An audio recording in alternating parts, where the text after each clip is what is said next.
For today's video, tuturuan ko po kayo kung paano mag-send ng pera mula sa ating mga GCash patungo sa ating mga Palawan Pay app.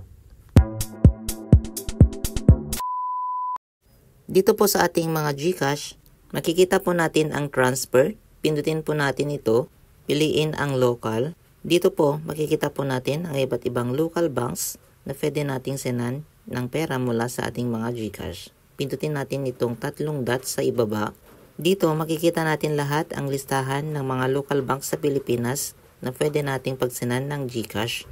Scroll down lamang po natin hanggang sa makita po natin ang Palawan Pay app. Kung gusto po ninyo ng diretso, ay huwag na po ninyong scroll down at diretso na lang po kayo sa kanyang search bar dito po sa itaas.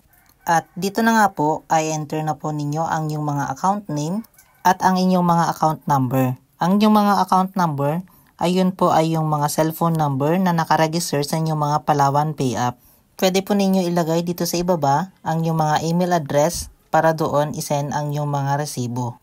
Pagkatapos ma-enter, pindutin ang send money at dito i-double check lamang po ang inyong mga information at pagkatapos ay pindutin po ang box na makikita po dito sa ibaba and then pindutin ang pay. Dito meron po siyang 15 pesos na transfer fee and then enter lamang po ang 6-digit na authentication code na na-send po sa inyong mga number.